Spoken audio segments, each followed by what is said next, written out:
Okay, so Mishlei 21:24, and the pasuk is Zaid Yahir Leitz Shemo Oseb Evras Zadon. Why is this not going? Okay, yeah.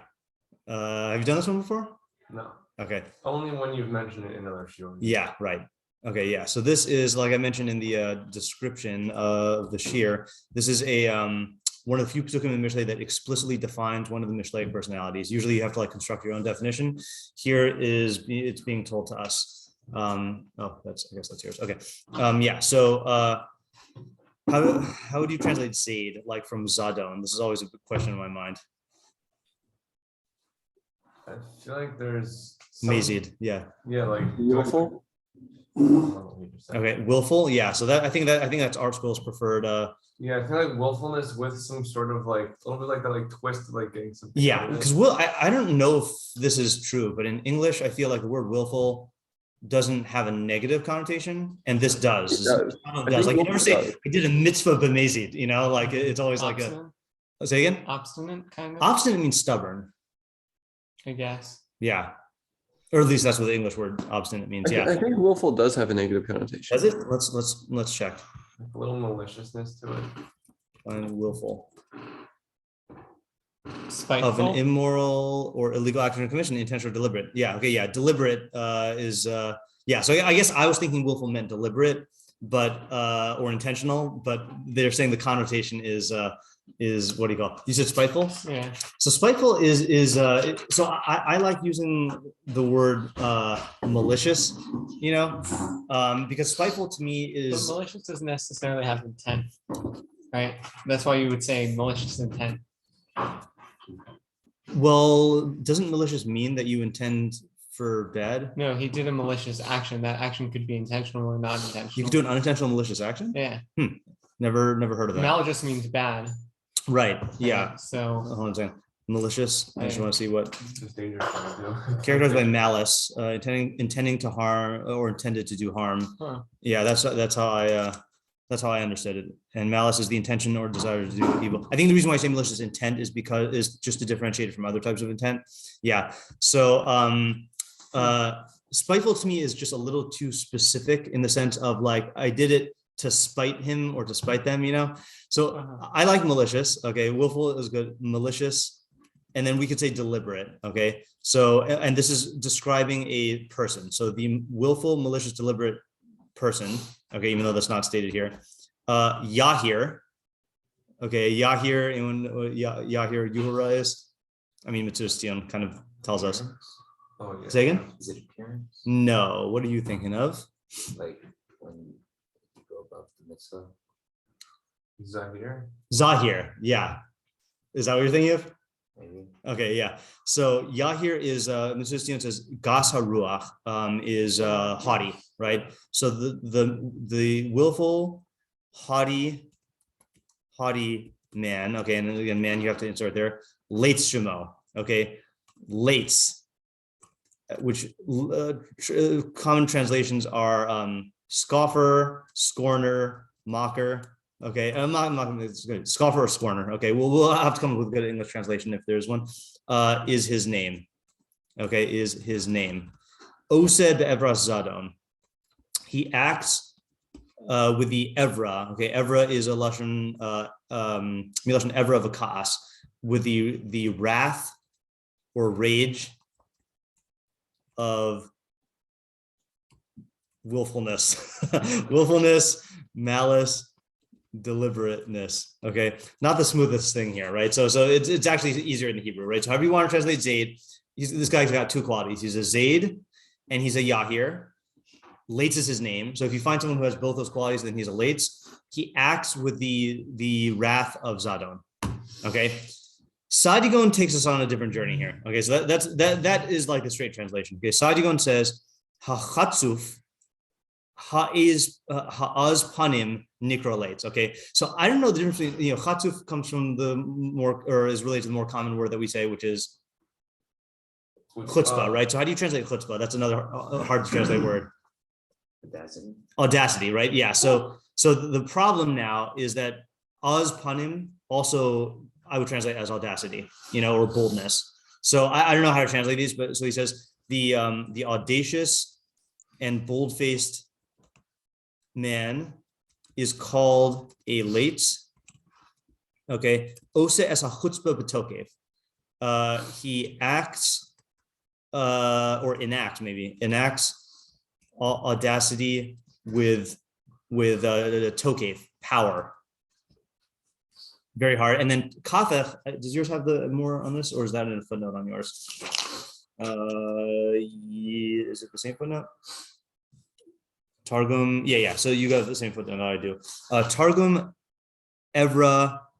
Okay, so remember, Sadigon is translating it from Hebrew into the Arabic, and then we're translating it. Kafik translates it from the Arabic back into the Hebrew. So he says the Targum of Evra is Evra.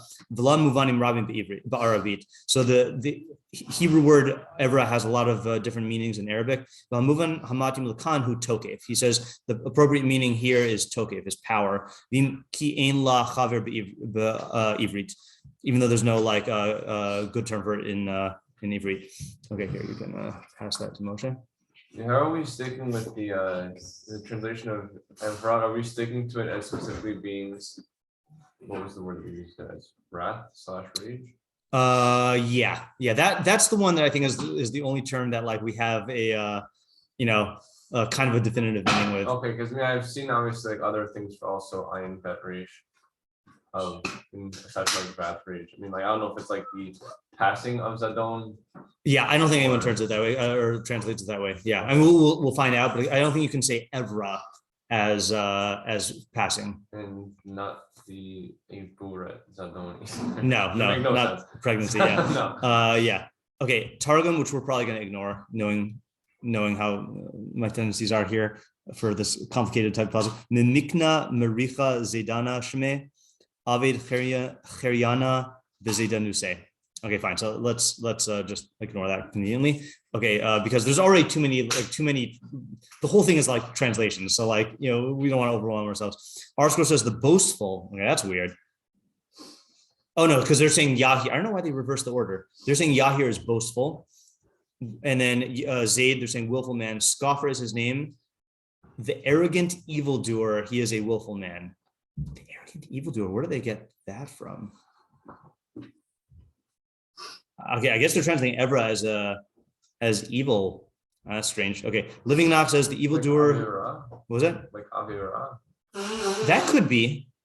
That could be. I didn't think about that one. Yeah, I didn't think about that one either. Living Knox says the evildoer who is haughty is called a scoffer. His malicious acts cross all bounds. So they are taking it like you are, Yeah. right? They're saying passing by. I just don't think grammatically that works, but whatever. Alter says the arrogant brazen scoffer is his name. He acts in an arrogant manner. Weird that he puts arrogant back there because Zadon is the one that is in both halves of the pasuk, not Yahir. Okay, I think we have enough on our plate. So obviously our questions here are mostly definition questions, right? So what does Zaid mean? Okay, what does Yahir mean? What quality? What is the unique quality of the Leitz in which both traits reside? Okay. What else? What actions is he doing that I've read? Yeah. What is he doing? Wait, what action is the second half describing? Yeah. And characterizing as Be'evra Zadon. Yeah, Sean? What's the relationship between the two halves and what is the half? Yeah. Okay, what exactly? What did you expect him to do? What is the relationship between the two halves of the pasuk? Okay, and then like what is the hava amina, right? And the hava amina could go in different, it can also attach to each of the halves, right? Like, would you think that the Leitz is something else? Would you think that he would not act Be'evra Zadon? Yeah. For both of the halves, I think they each have like two descriptive words. Right? Yeah. Zaid, Yahir, and Evrat Zadon. Yeah. If you were to only have one of those two for either half, would this not be true? Okay, yeah. So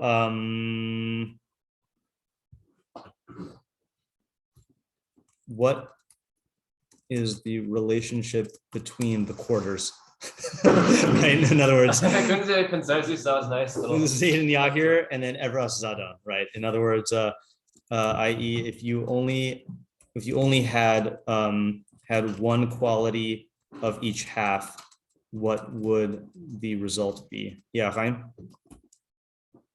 Yeah, I was wondering if there's any I forgot the word. Like any purpose, I guess, to the name to the name specific Leitz. Like Oh yeah, what is it correct. this person's character traits that make him, if we're gonna call it a scoffer or a scorner, Right. like why are those the character Right. traits? Good question. So given this definition, okay, why call him a Leitz? And I want to like expand on this question here. So again, it's hard for me to not bring in prior like knowledge about the Leitz in this case because he's a Mishleic personality. So we've seen the Leitz do several things, okay, in Mishlei. He mocks and scorns. So it's not that the name is inappropriate, but he also does other things. He's addicted to wine or alcohol, right? That's what we did last year. This is a big thing. Leitzim are associated with drinking, okay? And then the other thing is he's described as Leitzim are described as yoshvei kranos, which means like corner sitters. And like, I think the best English word that we have for this is like deadbeats. Like people who don't work and don't contribute to society. They just hang out on corners, like drinking and like mocking, you know? So, and like Leitzim are also associated if you're bringing this into the religious realm, Leitzim are associated with Vittel Torah. Like if, I was just reading this morning in Pirkei Avos, I don't read Pirkei Avos every morning, but I was looking something up, that if you have words of, Isaac, you probably know where this is, words of Torah, you know, between two people. So then like the Shekhinah is with you, but then if not, then it's a Moshav Leitzim. It's a session of scoffers or scorners. I think it's Shoshachlu, name Divrei Torah, Hariz and Moshe Leitzim. Exactly. I like what the pasuk about a table of Vomit and excrement. Yeah, right. Yeah. So people who don't learn Torah are called Leitzim, right? So it's like, and also in that first pasuk, in the first pasuk in Ashrei, it's the real Ashrei. The first pasuk in the first parak of Tehillim, Ashrei Tmimei derech haholchim b'torah Hashem. No, that's a different pasuk. That's one Yotes. Ashrei ha'isha shelo halach b'asas rishayim uv'derech ha'tayim lo amad uv'moshav leitim lo yashav ki'im b'torah Hashem chavto uv'sraso yehega. So it describes someone who is not involved in Torah as a Leitz. You know, I'm just going to incorporate that here. So the Leitz. So in addition to scoffing, the Leitz has other qualities. He's an alcoholic. He is a deadbeat, i.e., doesn't work and doesn't contribute to society. He doesn't learn Torah. Okay, there might be more also. These all have to be together. So these are like snapshots. This is how you know, in the movies when like someone, when the police are trying to get like they use like the telescopic lens to like take black and white photos of someone from a distance, like snapshots of them doing different things. These are like the snapshots of the Leitz that I've gotten from other psukim, you know? So like, so here it's defining him and it's not mentioning these other qualities. It's mentioning only arrogance and malice. So the question is, what is the relationship between these other qualities and the core persona of the Leitz, which is defined here, and why is this his name? Yeah, I mean, I think that's all encompassed in Chaim's question. Yeah, Ellie? No, it sounds similar to, maybe I'm getting it wrong, maybe the Pessi. I don't know. So the Pessi, last year I gave a shiur on contrasting the Leitz and the Pessi, and we might go through this. For now, I think just because the Pessi is going to complicate things, Pessi is actually there are good fools and bad fools in Mishlei. And by good, I mean like they have potential, and then there are bad ones that Mishlei is not addressed to. So the Pessi is someone who is, Pessi translation is naive, simpleton, or gullible, gullible fellow, so he is easily manipulable. He believes things very quickly. He operates on the principle of what is true, what feels true is true, and what feels bad is bad, and what feels false is false, and what feels the other one that I didn't mention. Yeah. Yeah. Whatever. He determines truth and good and falsehood and bad based on feelings. Okay. Mishlei is talking to him. The Leitz is beyond hope for Mishlei. Lost cause. Yeah. Yeah. So they are sometimes mentioned in conjunction because they're both Mishleic fools, but like the Pessi, there's hope for him, and he's actually one of the target audiences of Mishlei. The Leitz is like lost cause. Yeah. Who's the audience of this pasuk? Okay, correct. Who is the audience of this pasuk? Yeah, and presumably there are basically like I think two immediate candidates for the audience. Who might you think? Those who he affects. Those who he affects. Those who are becoming like him. Or those who are on the way to becoming a Leitz. Yeah, and actually, you know what? Under those who he affects, you could also subdivide whether his victims. Oh, actually, you know what? Let's make this a third category. So those who he affects, those who are on the way to becoming a Leitz, or those who are in a position to help someone who is becoming a Leitz, like a father or a teacher. Like if you see your son like hanging out with Leitzim, then this might be directed at him also. Yeah. Okay. All right. I think that's it. Okay. So let's try to interpret it on our own, even though I'm going to have to leave it to you because I already have like too much intuition from Rבינו and Yona. Rבינו is my go-to person for the definition of Leitz. So I'm going to try to tap into whatever you give me here. So, so obviously I think we have to start off with Zayd and Yah here, right? Because that's what makes a Leitz. So you want to just think about Zadon? Like, what does it mean to do something b'mezid versus doing something b'shogeg, right? Shogeg we're translating as unintentional, which means that you didn't know it was wrong or you didn't know you were doing the action. Mezid means that you know it's wrong and you're doing it willfully. Like you're not being forced to do it either. Yeah, fine. Yeah, it's another question. I don't know if it was asked, but how come he leaves out Yahir in the second half of the pasuk? Yeah, okay, we can ask that. Yeah. I think it's a defining quality of him. You would think that would show in his actions, but apparently not.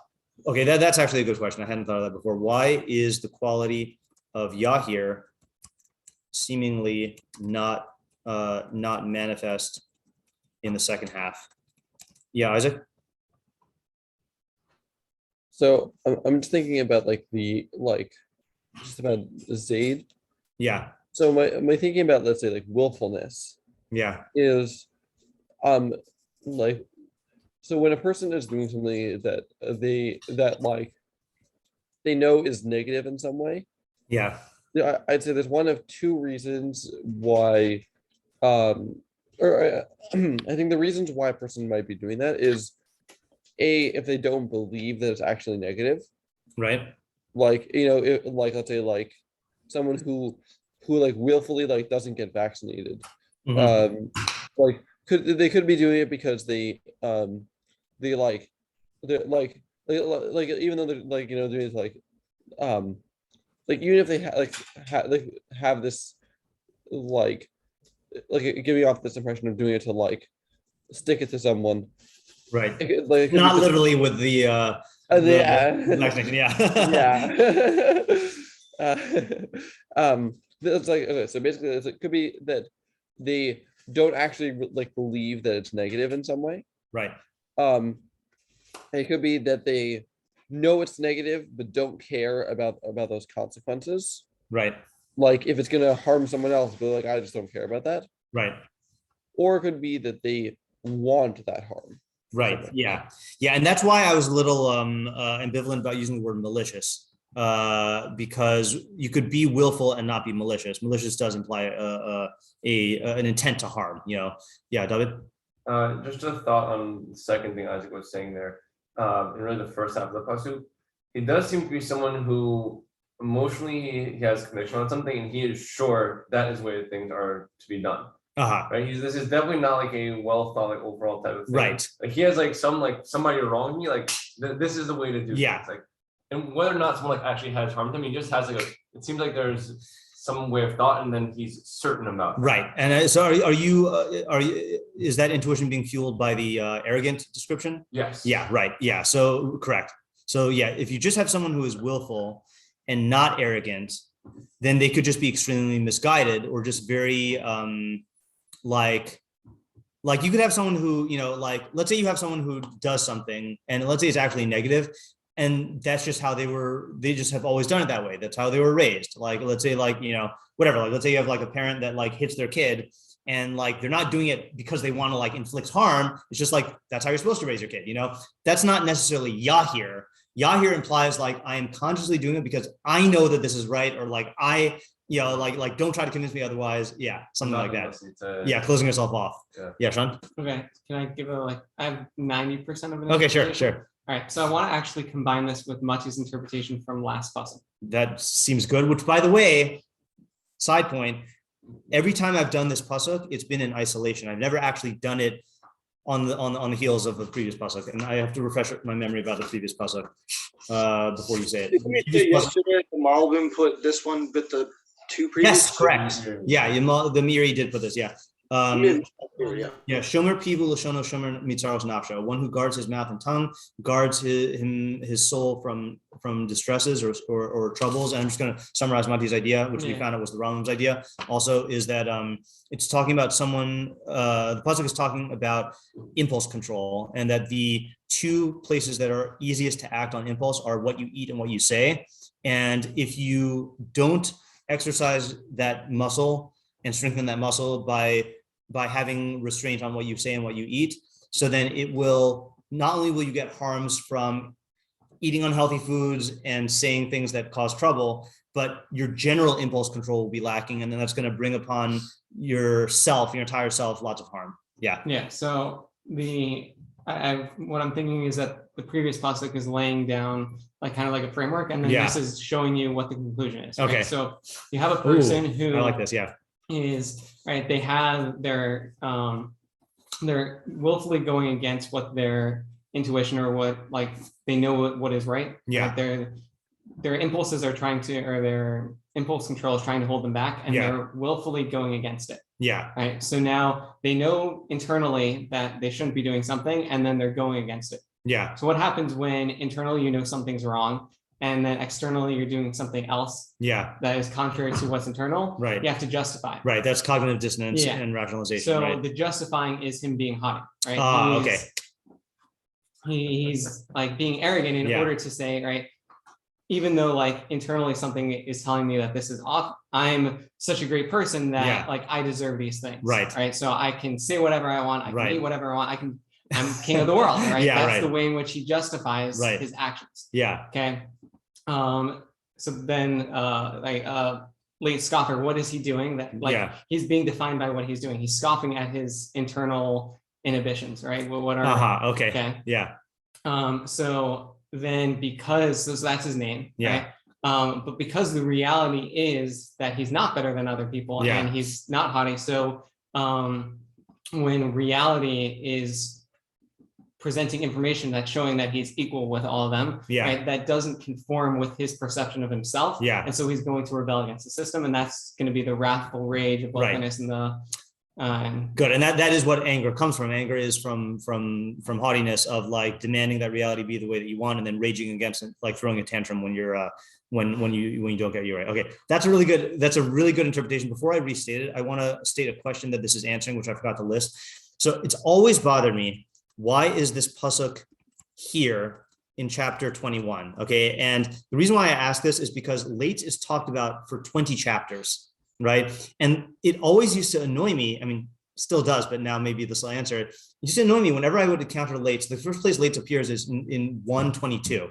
Okay, so I would always read that and then say, well, in order to define him, you have to go to chapter 21.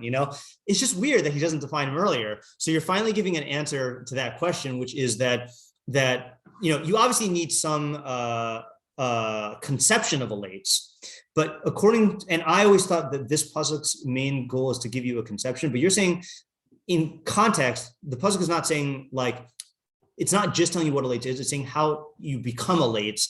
And that knowledge is not necessarily relevant early on in your Mishleic journey. Like you need to be able to identify a Leitz, which is pretty easy if he's going around mocking people, but like becoming a Leitz is something that like you would maybe need a more nuanced understanding of until you get there. Okay, so just to summarize here. So Sean's explanation is that the Leitz is someone who struggled historically at some point with the impulse control of the previous pasuk. And the way he chose to deal with it is by like suppressing and negating and exiling that, those parts of himself through mockery and scorning. And in order to do that, he needed to rationalize it and develop this haughty exterior, right? And also, this is going to explain something that Yona is going to say later on. He also has to mock these good qualities in other people, the qualities that he doesn't have, because it's part of his denial of the fact that like this is. Yeah, that's part of the second half, right? Right. Like, there's things that are. Right. And therefore, when he sees, not just when he sees things that bring up this like his internal dilemma, but just as a general default setting, he has to constantly be operating in anger to continually shove down and deny these things. Okay, that's good. That's a good idea. Yeah. Just another thought on it. Sure. I know we generally say like we said like Leitz is like someone who's like too far gone, like there's no hope for them. But it's interesting that if you could actually see where the Leitz like originated back, like what got him to originally start these ways.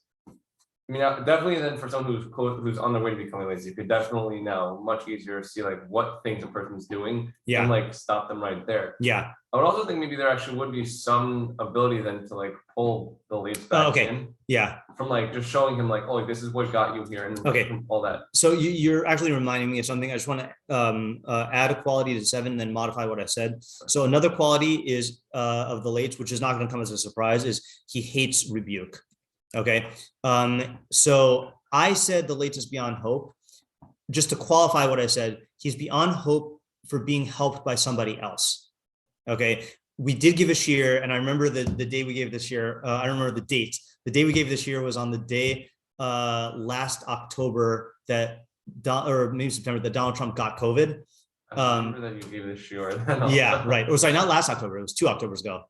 Weird. Time weird. Okay, yeah, 2 Octobers ago, and we did Rבינו Yona that basically said that the only way that the Leitz can recognize the error of his ways is if it comes from himself and suffering the consequence that he connects to his bad qualities. But from someone else, he's not going to be able to do that. So there is a possibility of him changing. But you're saying, I mean, I think maybe that's exactly why he blocks out rebuke is he knows that he's wrong. Right. So to have somebody like he needs to push back against everything that he does really know. Yeah. And that were you saying that itself puts him in an advantageous position in the sense that like the Pessi, let's say the Pessi is going down the wrong path. Yeah. He just doesn't know any better, So the advantage of the Pessi is that he's receptive, but the disadvantage is that he doesn't know he's wrong. The Leitz does know that he took the wrong path at some point, So like that is, if you could tap into that, there's an advantage. Yeah. Okay. That's a good insight also. Yeah, Mati. So referencing the shiur we did on Monday. Yeah. Reishlokish. Oh, okay. I was thinking about that also. Yeah. So Reishlokish wasn't a Leitz. Correct. He was a Okay. This is just we had an unrecorded shiur on Monday about the relationship between Reish Lakish and Rabbi Yochanan, and Reish Lakish had a former life as a bandit of some sort, and the question is, what personality type was he? So it seems like he's not a Pessi, and if anything, he might have either been like a Russia or actually, I'll tell you the real thing. There's a Mishleic personality called a Belial, okay, which is a weird sounding thing because it's a what do you call a word a compound word? Conjugation. Yeah, I that's the first thing I want to say. So Belial is a combination. Where you change the. I think it's word. I think compound word, right? So Belial is a compound word of Beli and Ol, without a yoke. So our scroll likes to translate as a lawless man. And there is a quality, there is an overlap between that and a Leitz, because Leitz also does not like being told what to do or does not like being beholden to some other value system. But Reish Lakish seems to have, like, Belial is much more in terms of society or authority, whereas the Leitz, the way we're taking it now, is more in terms of his internal struggle, and like secondarily authority that reminds him of the internal struggle. Yeah, it's an interesting question. I've been doing a lot more research on Reish Lakish since our Monday shiur, and not surprisingly, he's more complicated than I thought. So yeah. So we'll keep that on the back burner. Okay, so I like Tron's approach. Anyone have another approach? Because if not, we could read the Rebbini Yona today and then figure him out tomorrow. We give it a minute. Yeah. Well, let's also see if we can answer all the questions. So could we just run Sean's approach through the questions? Did you see? Zayd, we're saying, is knowing that it's wrong. Yeah. Right. Yahir is a consequence of the road he takes, or a coping mechanism, a justification, right? And you put both of them together and you get the Leitz. Okay. And what it's saying is that if you take so this is an interesting thing. I think people feel in many cases that they can rationalize bad behavior without it transforming their character in a new way. In other words, let's say I have a bad habit and I rationalize it. So I tell myself, okay, I'm doing this bad behavior. And in some cases that's true. In this case, the rationalization of this bad decision results in new bad behavior of mockery and acting in wrath. You know, that was not present in someone who's merely rationalizing the lack of impulse control. You know, so that's that, and that might be the chiddush of the pasuk. That I don't know who it's for yet, but like the chiddush of the pasuk is, you see. Look, here's an example. Let's just assume, for just the sake of. Okay, yeah, let's say the pasuk is talking to you, and let's say you are a person who, like, lets your mouth run, and, like, you know, you don't censor yourself in any way, and you just you're unrestrained when it comes to eating, right? So you're telling yourself, like, I'm young, like, I don't have to worry about health stuff, like you know, people are too, you know, thin-skinned, and it's like they, you know, people just take offense too soon. There's no need for me to change, okay? And you sense that there's something wrong with it. So the pasuk is telling you what is going to happen. You are going to become a person who, and then again, we haven't explained this yet. You're going to become a person who will, just to quote last year's idea, seek out alcohol, because alcohol allows you to indulge in this part of yourself without guilt. Because then you could just blame it on the alcohol, right? You'll look to put yourself in a state where you don't have to think about, like, the guilt or the shame or the social ramifications. And you can just chalk it up to, like, whatever, like, we were all drunk, you know.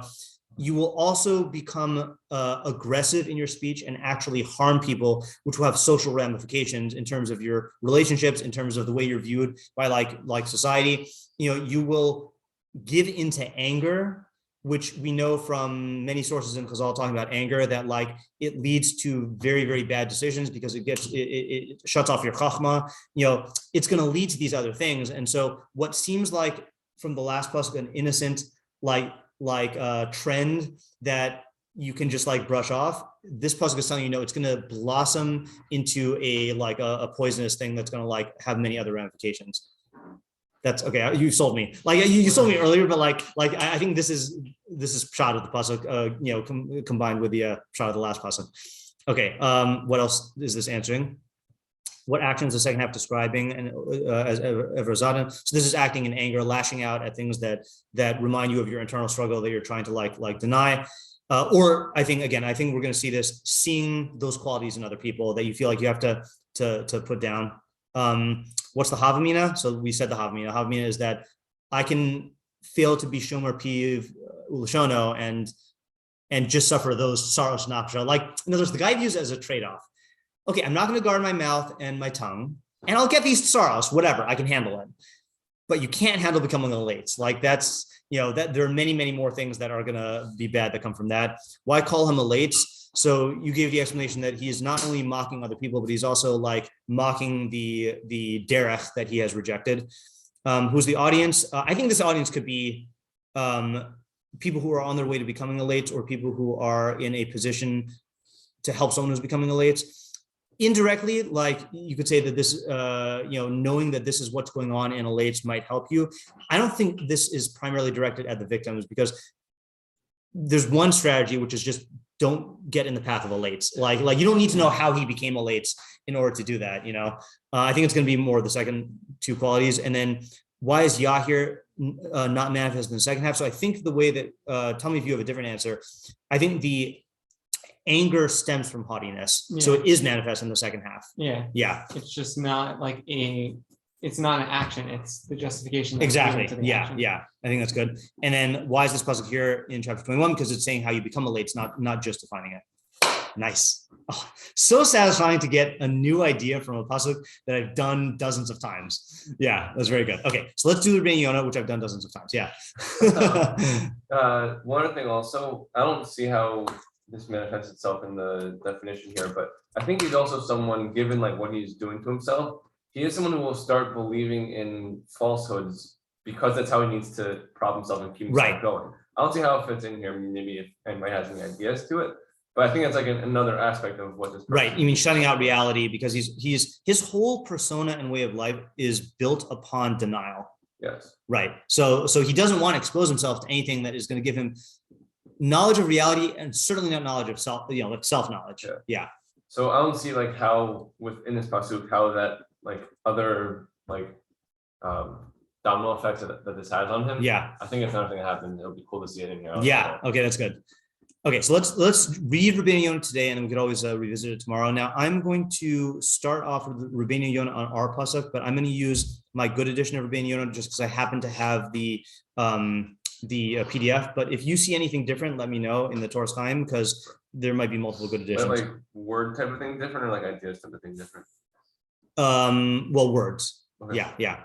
So Zayd Yahir Lichma Oseb Evazadan. So he says, Lashon Zayd kolol achzarius v'sinas habrios v'hasimcha le'edam udrishas ra'asan.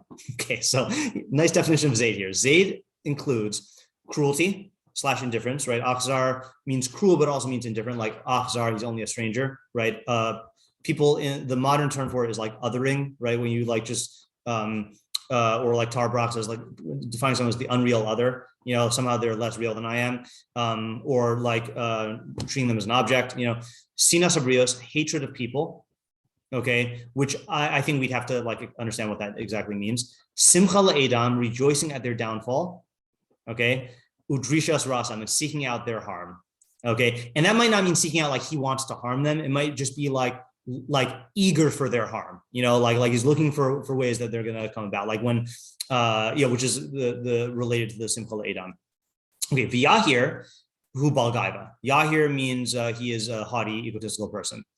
Uber inyan, the explanation of the matter is ha'ish asher shtei hamidos ha'ila benafsha, the guy who has these two qualities in his soul, v'himazadam la'ihiros, namely whatever you want to say. I think this is why I got malice as a translation of Zayd, because if you had to come up with one word that encompasses all four of these qualities of cruelty, hatred of people, rejoicing in their downfall, and seeking out their harm, malice is like a good word. I think that's why it was in my mind. So in Rebbeinik Yona world, malice and arrogance, Leitz Shemo, Leitz is his name. Kia Leitz kol osan, Leitz includes both of these. Who bal lashon hara, okay, he is someone who is a habitual lashon hara speaker, okay, as opposed to, we all speak lashon hara, from time to time, but bal lashon hara is like, he's a professional, okay, like that's his hobby, all right. He scoffs and mocks people. Kihu hazadon hagamor. That is the ultimate act of zadon. He will harm with his tongue his fellows, and he will, like his friends, and he will shame them and insult them. And he'll diminish their dignity. Like he'll their glory is too strong of a word here. He'll disrespect them, right? He'll cover here is respect. So he'll diminish their respect or esteem. Not just for profit. And here I think hana does not mean pleasure. I think hana means like an actual like tangible gain. Okay, because he is clearly getting enjoyment out of this. He's worse than the guy who harms for monetary profit. In other words, if you go and you do a character assassination on your business competitor. So you might be giving into these things, but you're doing it for monetary profit, right? And if it weren't for the need for monetary profit, you wouldn't do it. Like, you're not going to go around like, insulting people in different businesses who are not in competition with you. But this guy will, anyone's fair game. If you combine this quality of harming people with arrogance and haughtiness, where he intends to smear the reputation of his friend, without there being an advantage. I don't know what the Yisron Le'ish Alav means. I think meaning even when he's not in competition with this guy, without the guy having any advantage over him. Gam begodol gavaso. This is the part that I want to get to that I think fits into what you're saying. Gam begodol gavaso. Also in his great haughtiness, yifgun, he will blemish v'yafchis hama'alos, and he will degrade virtues, meaning he actually will like downplay perfection itself. Okay, he will not see in himself any one of these blemishes. Right, so he's in denial about his own blemishes. If he were to pay attention or to monitor his own faults, he would be too ashamed to mock and embarrass others.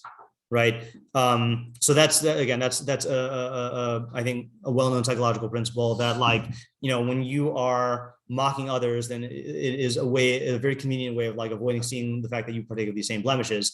And if you actually saw that you had these blemishes, you would not mock other people. Then he says, "V'amru Rabbeinu Zal kibal lashon hara dome lanachash shu mazik ve'en lo hana." Chazal say that the Baal Lashon Hara is compared to a snake who harms without getting any benefit, meaning a snake will bite you even if it's not going to eat you. V'hu ra min ha'ari hadores v'ochel. That's worse than a lion and a bear a lion that will maul and eat. Umin hazaev shetoref v'ochel, or a wolf that will attack and eat. Okay, I don't know if this is consistent with our current knowledge of lions, and we don't know anything about wolves. So, v'yesh lahem hana, and he has, and these things have benefit. That's what it says in Koheles, according to Chazal and Tainis Ches Amud Aleph, that there's no advantage to a person who's a Baal Lashon Hara. Okay, let's just read through this next one. We'll have to think about it tomorrow. Oseb Ever Zadon, Ha'ish Asher Elelo, the guy who has these qualities. Don't think that he just has the iniquity of speech, but he won't act. He won't sin in action. That's not true. He will act with his friends in the wrath of malice. When he gets angry at a person, he will actually harm him, like physically harm him. And he'll act with him with the wrath of Zadon. There's no anger like the anger of someone who is a Baal Lashon Hara. We also know that if you're arrogant, your anger will increase. And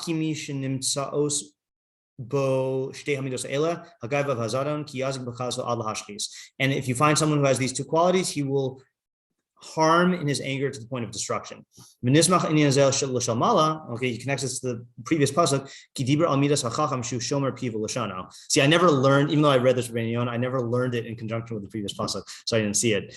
Because it was speaking about the trait of the chacham who guards his mouth and his tongue. Therefore,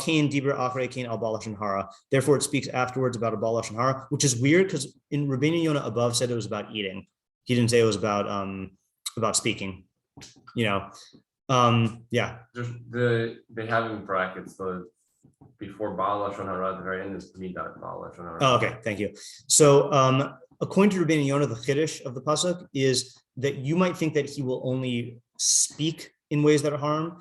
The kamashmalan, he will be osed b'evrazado, and that the anger will prompt him to act, and then once he acts, all of these qualities which were already in him will cause him to be more destructive than the ordinary person who is angry. Okay, good. So we got a really nice idea, which I'm not gonna. Okay, I'll restate really, really quickly. Is the that the Leitz, the persona of the Leitz is someone who has failed on that crossroads in the previous pasuk of the impulse control, and in order to sustain that as a derech, he has to engage in denial of these qualities in himself, and a mockery of these qualities in himself, and a putting down of these qualities in others, and it'll arouse anger whenever he's confronted either internally or externally with these qualities.